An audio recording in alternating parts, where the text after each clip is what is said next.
E agora, gente, chegou o momento que eu vou explicar para vocês duas... Deixa eu colocar minha câmera de volta aqui.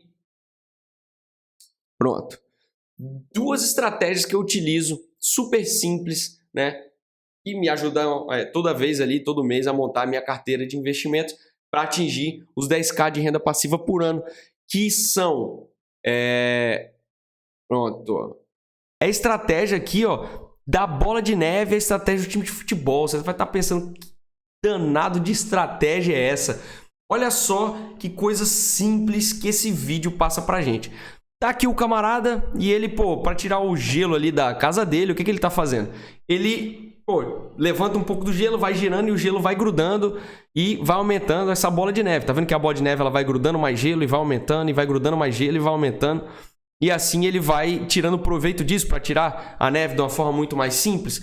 Pois é essa mesma coisa que eu faço nos meus investimentos. Então, o que seria o efeito bola de neve dos proventos aí nos investimentos com fundos imobiliários? Então, imagina que eu invista todo santo mês R$2.000, certo?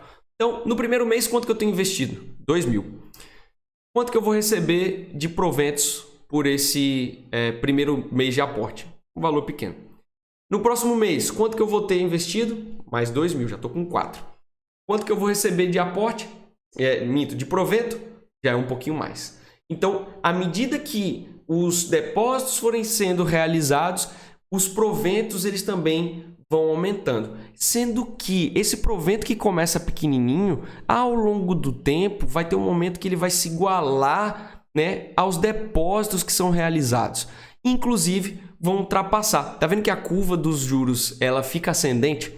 Então, isso é justamente por causa da fórmula lá dos juros compostos, né, que a gente consegue tirar proveito justamente do quê? Do tempo. Então, a estratégia que eu utilizo para investir em fundo imobiliário é justamente uma estratégia de longo prazo. Eu não quero ficar girando carteira, eu não tenho que ficar olhando, mexendo, comprando e vendendo coisa todo dia. Não é isso, não é assim que eu invisto em fundo imobiliário, não é assim que eu faço aqui a minha estratégia de investimento para geração de renda passiva com fundo imobiliário. E é através desse efeito bola de neve que eu tiro proveito do tempo e justamente do reinvestimento religioso de todos os proventos que eu recebo todo santo mês. Então, essa é uma principal estratégia que eu faço. Então, assim, eu fico bastante tempo, eu analiso o investimento, eu compro fundos imobiliários de qualidade. E à medida que o tempo vai passando, que eu vou recebendo esses proventos, obrigatoriamente esses proventos eu vou lá e reinvisto. E vai justamente me dar essa curvatura aqui dos juros, né, dos proventos que eu recebo. E a outra estratégia é a tal da estratégia do time de futebol, que você vai olhar e falar, cara, que viagem é essa, gente? Eu não entendo de futebol, não jogo mal, tenho nada, torço pra ninguém, mas de uma coisa eu entendo. Tem 11... camarada correndo atrás da bola, não tem? E a gente percebe o quê? Que tem goleiro, tem zagueiro, meio de campo e atacante. Não adianta você ter 11 Neymares dentro do campo que a gente não vai ganhar a Copa do Mundo. E não adianta ter 11 goleiros, você vê o nível, não sei nem quem que é o goleiro da seleção. Não adianta ter 11 goleiros aqui que a gente também não vai ganhar a Copa do Mundo. Então, para a gente ganhar a Copa do Mundo, a gente tem que ter cada um na sua função. A gente tem que ter goleiro, a gente tem que ter zagueiro, meio de campo e atacante. E a mesma coisa é quando a gente vai montar uma carteira de fundos imobiliários visando o ganho de renda no longo prazo, certo? Daqueles 5 fundos que eu falei para vocês, os de tijolos, eles acabam como é que eu posso falar? Se dividindo em vários outros. A gente tem fundo de hotel, a gente tem fundo de laje corporativa, de shopping, industrial, logístico e por aí vai. Cada um desses fundos, ele carrega um risco. Então a gente tem fundos como, por exemplo, os fundos de desenvolvimento, que eles são muito mais arriscados do que uns fundos de tijolo, certo? Por que ele é mais arriscado? Justamente pela característica dele. O fundo de desenvolvimento, o gestor ele compra um terreno, ele constrói, demora o tempo da construção, para daí ele buscar alguém ou para alugar ou justamente para comprar aquele imóvel. Então ele carrega muito mais risco. Se carrega mais risco, a gente tem que ter um retorno maior. Senão não faz sentido você estar comprando, fazendo um investimento que carregue mais risco do que os outros. Mas o que vocês têm que ter na cabeça é o seguinte: quando eu monto uma carteira, eu tenho que ter essa ideia na cabeça. Não adianta eu ter só apenas um tipo. Eu tenho que ter outros tipos, sempre obedecendo, claro, o seu perfil de risco. Não adianta, se você é uma pessoa mais conservadora, você querer, às vezes está comprando um fundo que vai te deixar, tá tirando teu sono, certo? Mas você saber o risco que cada tipo de investimento, de cada fundo imobiliário tem, você também sabe, inclusive, o que esperar desse fundo. Você espera que um fundo que seja mais tranquilo, ele te pague valores mais modestos e que não tenha grandes variações ao longo do tempo. Se você compra um fundo que ele carrega mais risco, você sabe que existe o risco de, às vezes, ter uma inadimplência, de ter uma vacância um pouco maior. Então, sabendo mesclar e sabendo a função de cada tipo de fundo imobiliário, você consegue escalar ali o seu time de futebol. E para isso, gente, diversificar não é comprar um monte de coisa de qualquer jeito.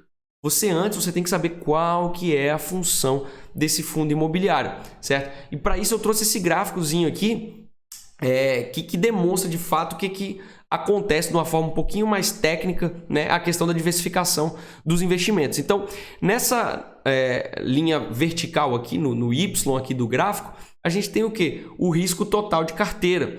E no X a gente tem um número de ativos. Então você consegue perceber que o risco ele decai, né? Ele decresce à medida que a gente vai colocando mais ativos. Ah, Mauro, então é colocar qualquer ativo? Não. Mais uma vez é o que eu estou falando. São ativos que naturalmente eles tenham funções diferentes. Falando um pouquinho mais técnico, eu tento sempre traduzir o linguajar mais técnico, mas o que isso quer dizer é o quê? É a gente trazer ativos que não são tão correlacionados. Então, às vezes o setor, por exemplo, de laje corporativa, ele está mais desenvolvido, está bombando mais em determinado momento, mas como a taxa de juros está diminuindo, o de papel está pagando menos, ou o oposto, e aí vai. Então, você saber onde e a função de cada tipo de fundo imobiliário tem, faz com que você monte aquela escalação que eu falei.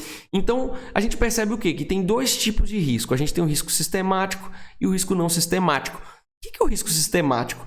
Risco sistemático é pandemia, terrorismo, guerra, todas essas coisas que estão aí no mundo, que podem acontecer e que certamente vão acontecer ao longo do tempo, e que a gente percebe o quê? Que adicionar mais ativos não vai zerar o risco, sempre vai existir o risco sistemático. No entanto, quando a gente adiciona ativos, a gente diminui o risco não sistemático.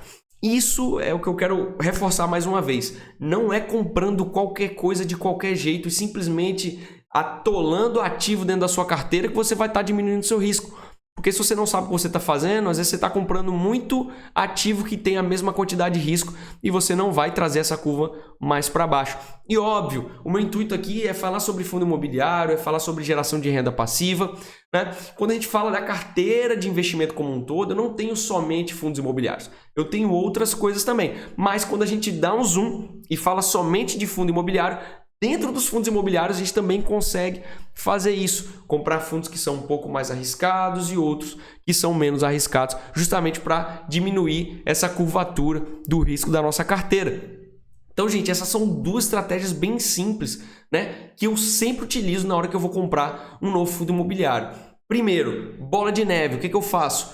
Obrigatoriamente, religiosamente, os proventos que caem no mês, eu vou lá e acabo comprando mais cotas. E do time de futebol? Antes de eu sair simplesmente comprando, eu penso, espera aí, eu estou disposto a correr mais risco ou não? Estou disposto a correr mais risco. Esse fundo imobiliário, qual que é a característica dele? Ele é atacante, meio de campo, zagueiro ou goleiro? Eu quero diminuir o risco da minha carteira, então eu tenho que buscar um zagueiro ou um goleiro ali. Ah, não, eu estou disposto a correr mais risco para ter mais retorno, então eu compro um mais na frente. Então é com base nessas duas estratégias super simples que eu acabo montando a minha carteira de fundos imobiliários e que vem me rendendo muito mais do que esses 10K que eu estou falando para vocês.